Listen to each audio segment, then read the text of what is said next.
মনে আছে চন্দ্রসনের ফ্রন্ট, আমার দুই সাথে এমপি ছিল, একজন মন্ত্রী ছিল ওই সময়। এই ফ্রন্টের রাজনীতির ইতিহাসটা জানি আমি। তারপর জাতীয় ফ্রন্ট, এর সাথে কেমন ওটা আমি করে দিয়েছিলাম। ফ্রন্টের রাজনীতির কিছু মেকানিজম থাকে, এটা বিভিন্ন দিন দরকার করতে হয়, বিভিন্ন মানুষের আশা আকাঙ্ক্ষাকে সমন্বয় করতে হয়। বলে আমাকে ফ্রন্টটা করে দেন। আমি বললাম তাহলে ঠিক আছে, তাহলে জামাত ইসলামকে নিয়ে আসি। আর জামাত ইসলামের নিজামী সাহেব আমার এলাকায়, আমি দরকার করলাম না নির্বাচন, না আমার এলাকা আছে অনেক, আমার প্রয়োজন আপনি থাকবেন ওখানে। আর জামাত ইসলামের নাম শোনার সঙ্গে সঙ্গে এটা গাড়ি ধরে উঠলেন। আপনি গাড়ি যান কেন? কি খুব আঘাত পেয়েছেন? কাজ দরকার জামাত ইসলামকে লাগবে। তাহলে এরশাদ কেন? এরশাদ খালেদের কাছে আসবে, লোকে বলে বলে এরশাদ নাকি খুনি দিয়ে হলো আমাদের। তো এখন শোনেন ইতিহাস। আমি এরশাদ কে আনি, বলে এরশাদ কে আসবে নাকি? আমি বললাম যে আমার রাজনীতির হিসাব বলে এরশাদ আসবে, বলে ঠিক আছে আমার আপত্তি নেই। এইভাবে আমরা 4 দল করলাম। 4 দল করার পরে আপনার 2001 নির্বাচনের রেজাল্ট আপনারা জানেন, ভূমিধস বিজয়, আওয়ামী লীগ নাই। এখন এই 4 দলের মধ্যে আবার ভারতীয় আধিপত্যবাদী শক্তির ভূত ঢুকে দিল। এগুলো আপনাদেরকে মাথার মধ্যে রাখতে হবে। ওদের গোল্ডফিশ মেমোরি দিয়ে কাজ হবে না। গোল্ডফিশ মেমোরি দিয়ে আপনার বাংলাদেশকে রক্ষা করা যাবে না। ওষুধটা কি? ওষুধ হলে প্রতিদিন রাজনৈতিক চর্চা করবেন, আধা ঘন্টা 1 ঘন্টা। কি জানি হয়েছিল 15 বছর আগে, এগুলো সব প্রতিদিন মাথার মধ্যে রাখবেন।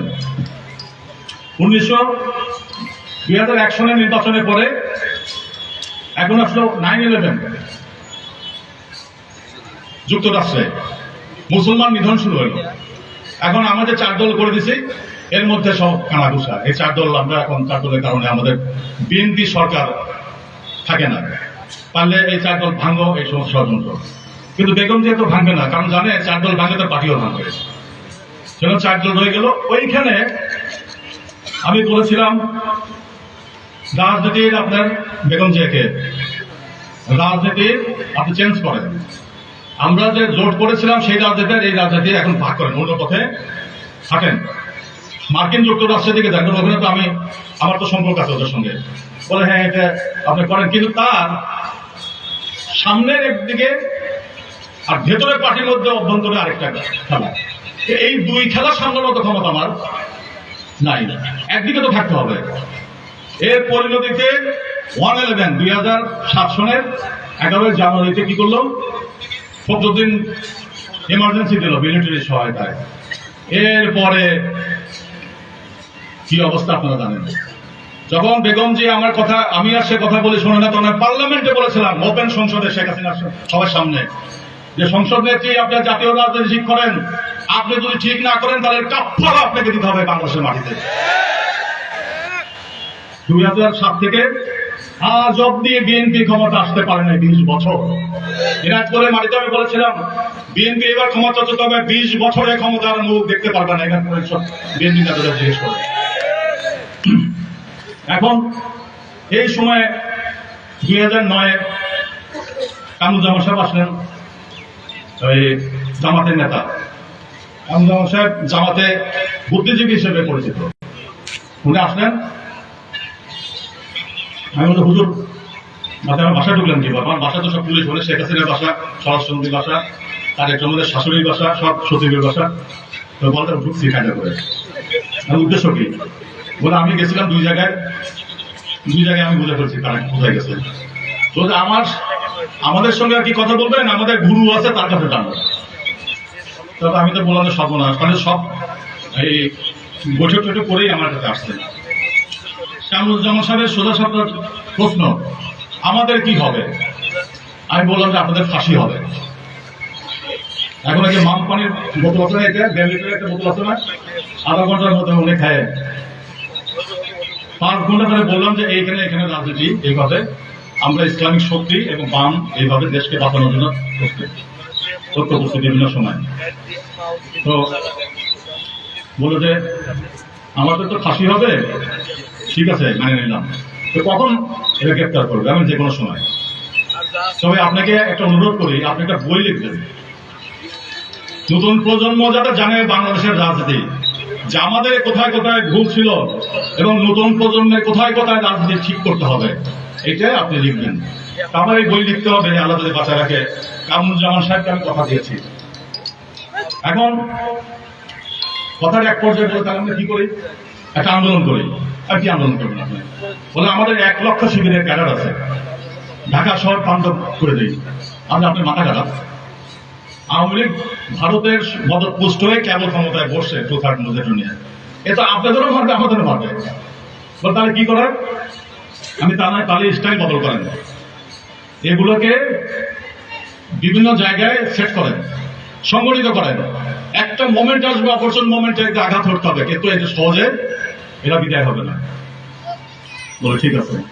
তাহলে শিবির, জামাত ইসলাম তাহলে কি করবে? গুপ্ত থাকবে নাকি ওপেন থাকবে মাইর খাওয়ার জন্য? কোনটা বুদ্ধিমানের কাজ? কি শিবির গুপ্ত হয়ে ঢাকা বিশ্ববিদ্যালয় দখল করছে, বিশ্ববিদ্যালয় সব দখল করছে। তাহলে এই যে বড় নেতারা বলেন যে গুপ্ত থেকে আবার কিভাবে আন্দোলন করেন? গুপ্ত থেকে আন্দোলন এভাবেই হয়। রাজনীতি শিখেন, রাজনীতি শিখতে হবে আপনাদের কাছে, আমাদের কাছ থেকে। আমরা যারা জন্মের পর থেকে রাজনীতি দেখেছি, লেখাপড়া করেছি এবং সারা বিশ্ব ঘুরেছি, বক্তৃতা করেছি, আমাদের কাছ থেকে শেখেন কিভাবে সরকার, ফ্যাসিস্ট সরকার পতন ঘটাতে হয়। সে কথা নাকি নম্বর সরকার ছিল, ফ্যাসিস্ট। কোন গণ আন্দোলনের ফ্যাসিস্টের পতন হয় না। আমি 2009-এ আমরা সব মিলিটারি অফিসার থেকে দাওয়াত দিল, দেখুন যে শীতের পরে সব অবসরপ্রাপ্ত মেজর জেনারেল, ব্রিগেডিয়ার সব বসে আছে, একজন বক্তৃতা করে টুকটাক আর কি। আমি তো দেখলাম যে এই বেটা তো মন্ত্রী হতে চায়, এ বোধহয় অ্যাম্বাসেডর হতে চায়, বেগম জিয়া ক্ষমতায় যাবে আর এরা সব এক একটা পোস্ট দখল করবে, প্রায় অ্যারাউন্ড 40 জনের মতো। তা আমার আর সহ্য হলো না, আমি একটু দাঁড়ায় গেলাম। আমি বললাম, ম্যাডাম 1972 সন 75 সন তো আপনি দেখেন নাই। 96-তে আমি তার বাসায় বলছিলাম আওয়ামী লীগের কিচ্ছু কায় নেই। বলে আওয়ামী লীগ এত খারাপ? বলে আবার যখন বলি আওয়ামী লীগ বসে এত খারাপ, তার ফসা চেহারা লাল হয়ে যায় ভয়। তার বললাম যে আপনার তো আগে পাশে গাড়ি ছিল, আপনার ডেপুটি চিফ অফ স্টাফের বয় ছিলেন, আগে হুসেনওয়ালা গাড়ি, পিছনে হুসেনওয়ালা গাড়ি। আপনি আওয়ামী লীগের অত্যাচার কি দেখছেন? দেখছি তো আমরা কিভাবে 72-75-এ মায়ের বুক থেকে ছেলে কেড়ে নিয়ে গেছে, রক্ষী বেঁধে হত্যা করেছে। আমরা দেখেছি দুর্ভিক্ষে কিভাবে দুর্ভিক্ষ তৈরি করেছে, মানব সৃষ্ট দুর্ভিক্ষ আওয়ামী লীগ দেখিয়েছে। সমস্ত পত্র পত্রিকা, রাজনৈতিক সংগঠন বন্ধ করেছে। এখন সে ওটা মেমো থেকে চলে গেছে, তাকে উস্কেছে 2009 নির্বাচনের পরে আন্দোলন করবে আওয়ামী লীগের বিরুদ্ধে। আমরা এই সমস্ত আন্দোলন করেন না, আপনি অযথা নিরীহ নেতা কর্মীদেরকে ক্ষতি করেন না। আওয়ামী লীগ যখন 2/3 মেজরিটি নিয়ে আসে, 2/3 মেজরিটি, আওয়ামী লীগ ক্ষয় হবে, একটা দানব তৈরি হয়। এই জন্য আওয়ামী লীগকে থাকতে হয় 130 সিট নিয়ে, যাতে ভদ্র থাকে। এখন আমি বললাম 1972 সনে পূর্ব বাংলা সরবরাহ পার্টি, পূর্ব বাংলা কমিউনিস্ট পার্টি, পূর্ব বাংলা সাম্যবাদ পার্টি, জাসদ, গণবাহিনী, তারপরে এই অন্যান্য যে সমস্ত রাজনৈতিক দল আছে, ন্যাশনাল পার্টি কুলেগর, মুজফ্ফর, সব রাজনীতিগুলো এক হয়ে তারপর শিয়া শিকদার 16 ডিসেম্বরে গুপ্ত থেকে সকাল ডাকছিল। গুপ্ত থেকে, শুনে রাখেন, গুপ্ত বলে না, গুপ্ত থেকে 1974-এর 16 ডিসেম্বর শিয়া শিকদার হরতাল ডেকেছিল। সেই সব হরতাল সাকসেসফুল হয়েছিল ঢাকা সিটি, কে কোনো গাড়ি করে বেড়েনি। তাহলে গুপ্ত থেকে রাজনীতি হয় না? তাহলে সে শিয়া শিকদার, তখন আমি বেগম জিয়ারে বললাম যে এত রাজনৈতিক দল এক হচ্ছে, তা তো হয় না। আমরা মৌলানা ভাষা রেখে গেলাম, হুজুর কিছুতে হচ্ছে না, আমরা সর্বদলীয় সংগ্রাম পরিষদ একটা করবো। বলে তোমরা আবার কোন ফন্দি ফিকির নিয়ে আসলে? কারণ না, আমরা সব রাজনৈতিক দল এক হই, আর আন্ডারগ্রাউন্ড পার্টি আছে, সব মিলে। আমার কি কাজ? আমি বলি আপনি কোনো কাজ নাই, আপনি সন্তোষে বসে থাকবেন, আপনি একটা বিবৃতি দিবেন, আর আপনি যদি সই না করতে পারেন তাহলে যে ফখরুল আজাদ আছে তাকে বলেন একটা সই মেরে দেবে। তাহলে লাভ কি হবে? আপনার নামে বিবৃতি যাবে, আমরা মিটিং মিছিল করবো, আমার তো যাইতে হবে না। বলে না, সে মৌলানা ভাসানীকে আমরা রাজি করলাম। আমি বেগম জিয়াকে বললাম এই সর্বদলীয় সংগ্রাম পরিষদের সঙ্গে যোগ হইল, তারপরেও আওয়ামী লীগের পতন ঘটানো যায় নাই। আমি বললাম তাকে যে আমার মতো 6 জন মেজর কর্তব্যরত এবং অবসরপ্রাপ্ত মেজরকে ওই 32 নম্বরে শেখ মুজিবের পতন ঘটাতে হয়েছিল। সুতরাং আপনার বিএনপির পক্ষে আওয়ামী লীগের দাম ক্ষমতা থেকে সরানো সম্ভব নয়। আপনি দয়া করে আন্দোলন করবেন না, আন্দোলন করে আমাদেরকে নেতা কর্মীদের ধ্বংস করেন না, চুপ করে আছে। এরপরে আল্লাহর রহমতে যত আন্দোলন সংগ্রাম সব বিপুল মানে কৃতকার্য হয়েছে না, সব শেখ হাসিনা সরকারের পতন হয়ে গেছে না, হয়েছে আন্দোলন হয়ে গেছে, বোঝেন নাই। আমি বেগম করে বললাম এত দল মিলে আন্দোলন করে 72-75 শেখ মুজিবের পতন ঘটানো যায় না। আর কি বলছিলাম যে আমার মতন 6 খান মেজর লাগছিল কর্তব্যরত এবং অবসরপ্রাপ্ত শেখ মুজিবের পতন ঘটানোর জন্য। নাম মনে আছে? নামটা ভুলে গেছেন? মেজর ডালিম, মেজর ফারুক, রশিদ, রাশেদ, এই 6 জন মেজর, আরিস পাশা, ওই যে পাশা মারা বাড়ি, এই 6 জন লাগছিল। এই ধরনের 2009 পরে বিএনপি এবং বিরোধী দলের আন্দোলনে শেখ হাসিনা কতবার যে পতন হয়েছে না? হয়েছে? যতবার আন্দোলন করছে ততবার ইলেকশনে বিজয়ে আরো শক্তিশালী হয়েছে। তারপরে সব আন্দোলন মঙ্গল ছাড়িয়ে দিয়েছে। এরপরে কি হলো? 2017 যখন বাণিজ্য যুদ্ধ শুরু হলো, এটা বলেছে না এই যুদ্ধ, চীন এবং রাশিয়ার যখন বিরোধ বাঁধল, তখন আমি ফেসবুকে স্ট্যাটাস দিলাম এই তো শুরু, হাসিনার পতন শুরু। ফেসবুকে লিখলাম আওয়ামী লীগের নেতা কর্মীরা বিশ্বাস করেন। শেখ হাসিনার মেসেজ দিলাম যে আপনার কিন্তু পতন হবে, আপনার পিতার যেরকম হয়েছিল আপনাদের কিন্তু সেরকম পতন হতে পারে। ওই যে ক্ষমতার মেডিসিন, তারপরে ওই যে গুপ্ত সংগঠন, আমরা কি প্রকাশ্যে ছিলাম? সোহানি বাজারে এসে আমার মিছিল করতে হবে, শেখ হাসিনার পতন চাই, আর আওয়ামী লীগের সঙ্গে সম্পর্ক করে চলতে হবে, ওই আন্দোলনের কোনো মানে আছে? তাই করেছে শিবিরের ছেলেরা, গুপ্ত সংগঠন করেছে, যারা এনসিপির যারা ছাত্র আজকে এনসিপি গঠন করেছে, যেসব ছাত্র তারা গুপ্ত সংগঠন করেছে, মধুর ক্যান্ডিডেট মিটিং করেছে, গুপ্ত আমরা সব জানতাম, কারণ এই মেকানিজমের মধ্যে আমিও ছিলাম এবং সেনাবাহিনীর অবসরপ্রাপ্ত অফিসারদের মাঠে নামে ওই খেলার মধ্যেও আমি ছিলাম।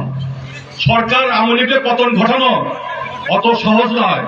আওয়ামী লীগের সঙ্গে গোপনে আঘাত করতে পারেন ওটা সহজ, কিন্তু আওয়ামী লীগের পতন ঘটানো আন্দোলনের মাধ্যমে এটা বিএনপির ক্ষমতা নাই। বিএনপি কি করেছিল 1981 সনে? ওনারা শেখ হাসিনা কিনেছিলেন বাংলাদেশের মাটিতে, গণতন্ত্র প্রতিষ্ঠা করতেন। একজন নেতার কথা শুনলাম যে আওয়ামী লীগের নিষিদ্ধ করার পক্ষে আমরা নাই, যারা অপরাধী তাদেরকে শাস্তি দেওয়া হবে। আরে আওয়ামী লীগের তো পতনের ক্ষমতাই আপনার নাই, আওয়ামী লীগের তো আঘাত করা ছাড়া আপনার কোনো অপশন নাই। আওয়ামী লীগের নিষিদ্ধ করার ক্ষমতা আপনার আছে, তো আন্দোলনই তো করতে পারেন না। আরো অনেক সমালোচনা আমি করি না, কারণ আমি তো কারণ আলোচনা করি না, কিন্তু করছি আকার ইঙ্গিতে বুঝে নেন।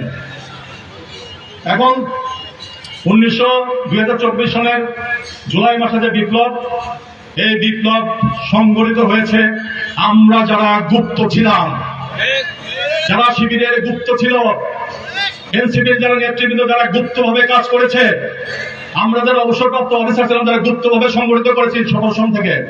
আমরা দেখেছি কোল্ড ওয়ার স্নায়ু যুদ্ধ, 2 ভাগে বিভক্ত পৃথিবী, আমেরিকার সমর্থন দিতে হবে আমাদেরকে গণতন্ত্র রক্ষা করার জন্য, তাই দিয়েছে না? এটা 1975-এর 15 আগস্টের পরেও আমেরিকা দিয়েছিল। সুতরাং খেলা তো সোজা না। যারা এটা মনে করেন যে খেলা খুব সোজা, এমনি এমনি আওয়ামী লীগের পতন হয়, তাহলে তাদের জন্য মেসেজ হলো আপনার আওয়ামী লীগ তো না, আওয়ামী লীগ তো আমাদের ভাই ব্রাদার, সবাই তো একসাথে মুক্তিযুদ্ধ করেছে। এখন আওয়ামী লীগের সব নেতাই কি শেখ হাসিনার এই সমস্ত কীর্তিকলাপকে সমর্থন করতে পারতো না? অনেক উচ্চ বলছে, নাম শুনলে আটকে উঠবেন, নাম শুনলে আটকে উঠবেন। আমার এক বন্ধু, ঘনিষ্ঠ বন্ধু, রাষ্ট্রের সর্বোচ্চ পর্যায়ে আছে আওয়ামী লীগের নেতা, বলে ভাই মুক্তিযুদ্ধ করেছে একসাথে, বলে ভাই এই সমস্ত বাদ দেন তো, তৃতীয় শক্তি আনতে পারেন কিনা আওয়ামী লীগের, শেখ হাসিনার ঘনিষ্ঠ। আওয়ামী লীগের অভ্যন্তরের শক্তিও এদের ছাত্র আন্দোলনের মধ্যে 30% ছাত্রলীগের লোক, সে ছাত্ররা এই আন্দোলনে অংশগ্রহণ করেছে। আর অর্থ এই নয় যে আওয়ামী লীগকে ভ্যালিডেটেড করতে হবে, কারণ আওয়ামী লীগ হল ভারতীয় আধিপত্যবাদী শক্তির পরিচয়, পতাকা। যতদিন ভারতীয় আধিপত্যবাদী শক্তির পক্ষে আওয়ামী লীগ থাকবে, ততদিন আমাদের কথা আওয়ামী লীগের বিরুদ্ধে যাবে। যতদিন ভারতের গোলামের কথা আওয়ামী লীগ বলবে, ততদিন আওয়ামী লীগের বিরুদ্ধে আমাদের সংগ্রাম অব্যাহত থাকবে। সোজা কথা, আপনি আওয়ামী লীগকে নিষিদ্ধ করবেন কিনা ক্ষমতায় গেলে? আরে ক্ষমতায় গেলে কিছু আগের মতো অবস্থা হবে? হবে না। যারা মনে করতেছেন যে ক্ষমতায় গেলে সরকার গঠন করলে টেন্ডার দিবেন, তারপরে লুটপাট করবেন, তারপরে কি টিআরজিআর খাবেন, ওটা হবে না। বালু কাটা, ওগুলো হবে না। এখন নির্বাচনে যখন ভারতীয় আধিপত্যবাদী শক্তি একটা বলয়কে সমর্থন দিল, নাম উচ্চারণ আমি করলাম না, একটা বলয়কে সমর্থন দিল, জনপ্রিয় একটা রাজনৈতিক দলকে, যখন দেখলাম যে একে তো ক্ষমতায় মসৃণ ভাবে নিয়ে যায়, তখন সে আমার পুরাতন কাহিনী, সেই ফ্রন্ট, জাতীয় ফ্রন্ট, জাতীয়তাবাদী ফ্রন্ট, সেই আলোকে আমি জামাত ইসলামের নেতৃবৃন্দকে বললাম সকল ইসলামিক দল এক করেন আর ছাত্রদের এক করেন। দীর্ঘ প্রচেষ্টায় একাদলীয় জোট গঠন হয়েছে। এর মধ্যে আমার ভূমিকা আছে, কারণ জাতীয়তাবাদী এবং ইসলামিক শক্তি ঐক্যবদ্ধ না থাকলে বাংলাদেশের স্বাধীনতা সার্বভৌমত্বকে রক্ষা করা যাবে না। যে কারণে জিয়াউর রহমান, ওই যে শাহজিদুর রহমানের কথা বললাম আমি, মুক্তিযুদ্ধের বিরোধিতা করেছিল, জাতিসংঘে ভাষণ দিয়েছিল, সেই শাহজিদুর রহমানকে 1979 সনের পার্লামেন্টে প্রধানমন্ত্রী নিয়োগ করেছিল। তখন বিএনপির খুব ভালো লেগেছিল। মুক্তিযুদ্ধের বিরোধী শক্তি শাহজিদ ভালো ছিল, আর 2091-91 ক্ষমতায় নিয়ে আসলো জামাত ইসলাম খারাপ হয়ে গেল। সকাল বিকাল বক্তৃতায় জামাত ইসলাম যুদ্ধ অপরাধী, অমুক অপরাধী, এগুলো আসে। সুতরাং রাজনীতির এই বিভাজন টানতে হবে। আমাদের একাদলীয় ঐক্যজোটের মূল লক্ষ্য আবার সেই জাতীয়তাবাদী এবং ইসলামিক শক্তির ঐক্য, যেটা যে রহমানের সময় করা হয়েছিল, যা বাংলাদেশ আর্মিতে থাকতে আমি এটা মুশিরুজ্জামান জাদুমাকে দিয়ে করিয়েছিলাম। এবার হিসাব মিলল। এবং এই শক্তি আগামী দিনে রাষ্ট্রীয় ক্ষমতায় আসবে আর ক্ষমতার ব্যালেন্স করবে।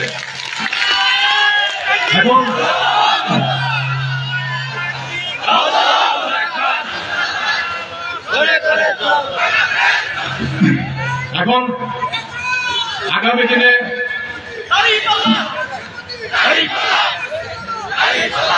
আগামী নির্বাচনের দুইটা অংশ আছে। একটা হলো আমাদের এখানে দাঁড়িপাল্লা প্রার্থী অধ্যক্ষ মোহাম্মদ আলী আলম সাহেব আছেন দাঁড়িপাল্লা নিয়ে, এটা হলো একটা অংশ। এটা এগিয়ে আমরা আসছি আজকে।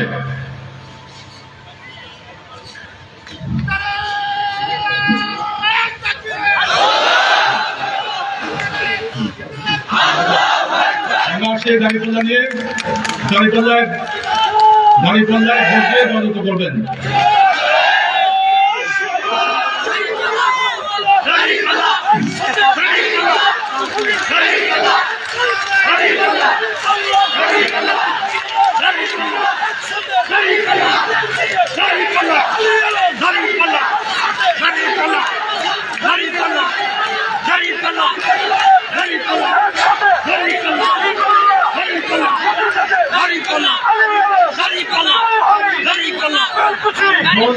এটা গেল একটা অংশ।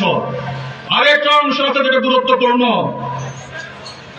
যেটা নিয়ে বড় একটি রাজনৈতিক দল কোনো কথা বলে না। সেটা হলো হানা ভোট।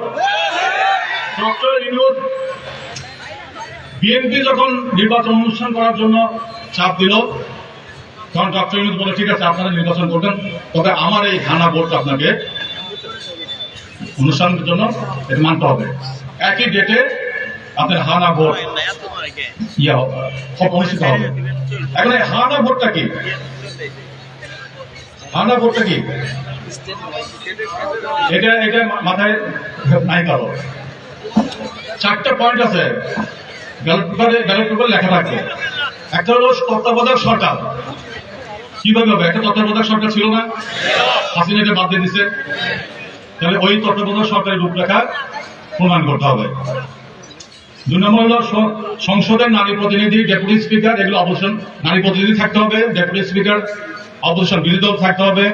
সংসদের যে কমিটি আছে মন্ত্রণালয়কে পর্যবেক্ষণ করার জন্য, সেখানে বিরোধী দলে থাকতে হবে এবং বিচার বিভাগকে পৃথকীকরণ করতে হবে। প্রধানমন্ত্রীর মেয়াদ 10 বছরের বেশি কেউ প্রধানমন্ত্রী থাকতে পারবে না। রাষ্ট্রপতি এবং প্রধানমন্ত্রীর ক্ষমতার ব্যালেন্স করতে হবে। ক্ষমতার ব্যালেন্স ভালো বলবেন, কারণ কেন মারামারি যাকে ব্যালেন্স হয় ওটা ব্যালেন্স করে, তাই না? ওটা ব্যালেন্স করতে হবে। তারপরে জুলাই জাতীয় সনদে আরো যে সমস্ত সংস্কারের কথা লেখা আছে, স্থানীয় সরকার এই সমস্ত এগুলোকে সমন্বয় করতে হবে। 4টা পয়েন্ট। এখন অনেকে আচ্ছা ধরে নিলাম যে এরকম পরিণত করে একটা সরকার গঠন করলো, ওই সরকার হবে হলো যদি জুলাই সনদ এবং এই হানা ভোট যদি না হয়, তাহলে ওই সরকার হবে হলো লেমডাক গভর্নমেন্ট, ইংরেজিতে বলে।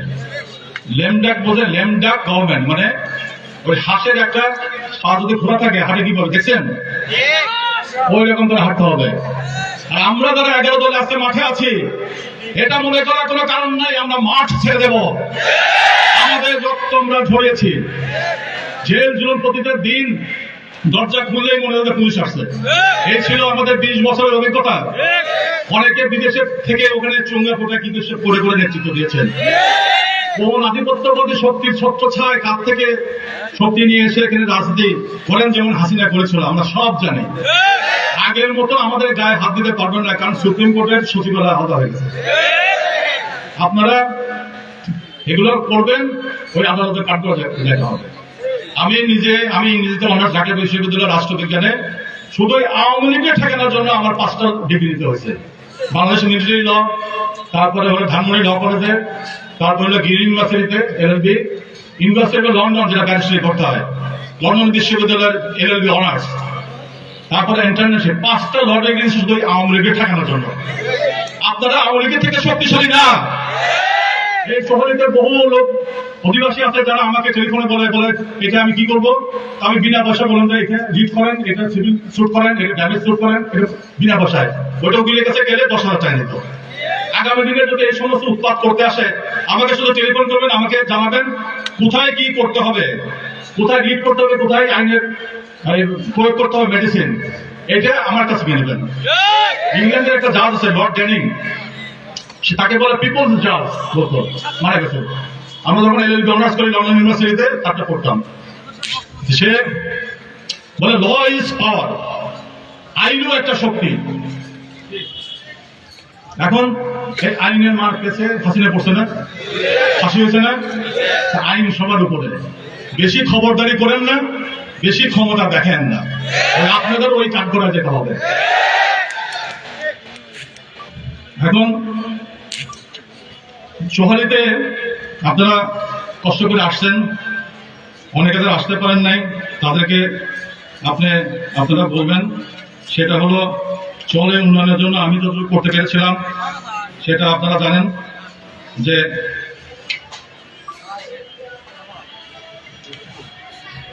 এই যে ডিগ্রি কলেজ আছে এখানে, এই যে এই খাল খনন এখানে ওই যে ঘর উঠছে, এখানে ভিতরে আমার জমি আছে, কলেজে আমার ব্যক্তিগত টাকা আছে, এখানে ওই পাশে এই অনেক কিছু করা হয়েছে। এটা আমার ব্যক্তিগত টাকা থেকে অনেক যা আছে সরকারের অনুদানের পাশাপাশি। তারপরে এনায়তপুরে হাট করেছিলাম। এই যে বললো চাঁদাবাজি বন্ধ করতে হবে, আপনি যদি চাঁদাবাজি বন্ধ করেন তাহলে কর্মসংস্থান করতে হবে না। কর্মসংস্থান করার জন্য হাজার হাজার বেকার কর্মসংস্থান হতো, কিন্তু আপনি করতে দেন। যারা এমপি ছিল যে জানে যে এখানে যদি ব্যবসা করতে দেওয়া হয় এনায়তপুরে, আমার টাকায় হাট করা, গভর্নমেন্ট পেয়েছে 40 কোটি, তার 35 কোটি টাকা আশা কথা ছিল চৌহালি উপজেলা পরিষদে, জানেন এটা? আমার টাকায় করা হাট রাজস্ব পাওয়ার কথা আপনাদের, পেয়েছেন আপনারা?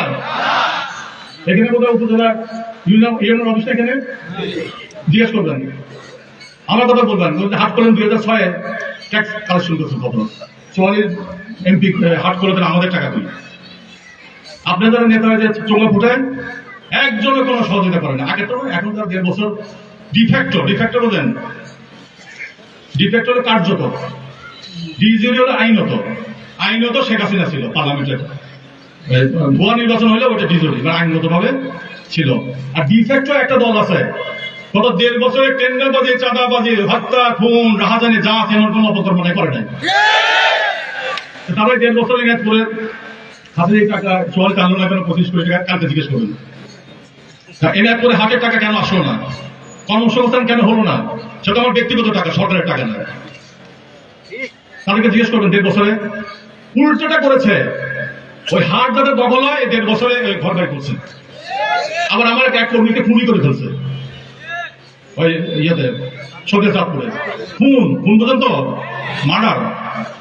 আবার এক কর্মী ইত্যাদির সময় মার্ডার, ইত্যাদির সময় মার্ডার করা যায়, অন্য সময় কিছুটা হয়, আর ইত্যাদির সময় মারছে। এইরকম ভয়াবহ লোকেরা, এরা যদি ক্ষমতায় যায়, আল্লাহ ওই আলী আলম সাহেবের দিকে তাকান, ভোট কারে দেবেন?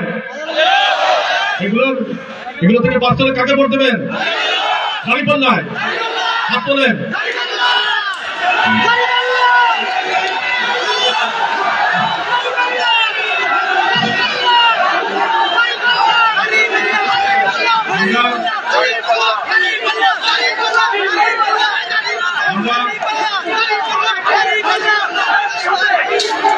আমরা শহর থেকে রাস্তা করেছিলাম, যেটা কোনোদিনও কোনো সরকারের পক্ষে সম্ভব ছিল না। সেখানে আমার ব্যক্তিগত অর্থ গেছে, পরিশ্রম গেছে। পাঁচটাইল থেকে সলিমাবাদ ব্রিজ করেছি যাতে আপনারা মানিকগঞ্জ যেতে পারেন। আপনাদের যাওয়ার সুবিধার্থে নাগরপুরে আমি ব্রিজ করে দিয়েছিলাম অ্যাক্রস কোর্স নদীর উপর দিয়ে। তারপরে সাজানি খগেনের ভোরে ওখানে সাজানি দিয়ে আপনাদের ওই টাঙ্গাইলে। এরপরে নদী ভাঙ্গন রোধের জন্য আমি প্রকল্প নিয়েছিলাম, কিন্তু 2008-এ বেলকুচিতে আমি বিজয়ী হয়েছিলাম। আর বিজয়ী হয়েছিলাম চৌহালিতে, না কিভাবে চলে ওখানে যত ভোট বেশি পেয়েছে, এখানে রাতে চোরের মধ্যে ভোট কেটে তাও মিলাতে পারে না, 3700 ভোট বাতিল করে 252 ভোটে আমাকে পরাজয় করেছিল। 2008-এ যদি চৌহালির লোকজন যদি এগুলো না করতো, তাহলে নদী ভাঙানোর লোক থাকতো না। কারণ আমার তো সরকার, যে সরকারই আসো, আমার দরখাস্তের উপর না করার ক্ষমতা কারো নাই। আর ব্যক্তিগতভাবে উন্নয়ন করার যে কায়দা কৌশল, সেটা আমার জানা আছে। কি কারণে?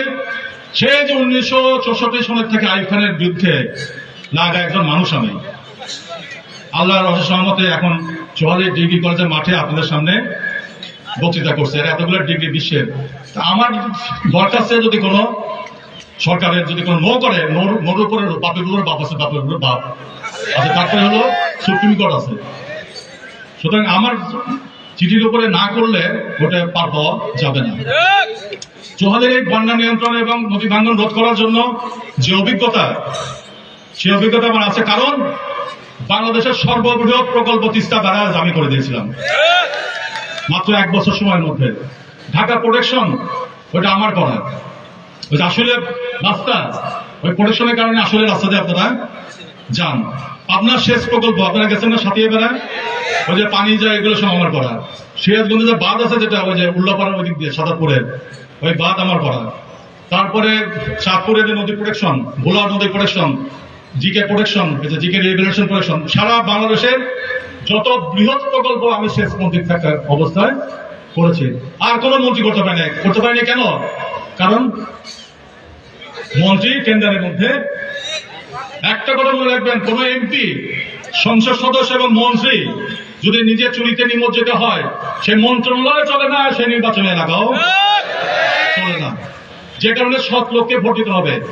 যার উপরে ওই চাঁদাবাজির বন্ধু আছে, তাকে ভোট দেবেন না। সেজন্য আমার বক্তব্য আমি শেষ করতে চাচ্ছি। আপনার আমেরিকান একটা কথা খুব গুরুত্বপূর্ণ। আমেরিকার সংবিধান রচনা করেছিল 5 জন ব্যক্তি, ওয়াশিংটন, তারপর জেমস এডিসন সহ আরো 5 জন। 5 জনকে বলে যে শয়তান, 5 জন নাকি ডেভিল। ওরা সংবিধান, যেটা যে রেফারেন্ডামে আসবে, একই সংবিধান সংশোধন করতে হবে। ওরা যে সংবিধান রচনা করেছিল, সেই সংবিধানের পরে প্রথম বিশ্বযুদ্ধে তাদের অর্থনীতি ফুলে ফেঁপে উঠেছে। আজ পর্যন্ত আমেরিকা পৃথিবীতে 1 নম্বর শক্তি। কারণটা কি? ওই সংবিধান। আগামী রেফারেন্ডামে সেজন্য সংবিধান এমনভাবে আমরা সংশোধন করব যাতে বাংলাদেশের গণতন্ত্র প্রতিষ্ঠা পায়, গরিব মানুষের যাতে হক আদায় করা যায়। এই ওয়াদা রেখে আপনাদের সকলকে ধন্যবাদ দিয়ে দাঁড়িপাল্লায় ভোট দিয়ে আমার বক্তব্য শেষ করছি। খোদা হাফেজ। ইনকলাব জিন্দাবাদ, বাংলাদেশ জিন্দাবাদ। সম্মানিত উপস্থিতি, আজকে এই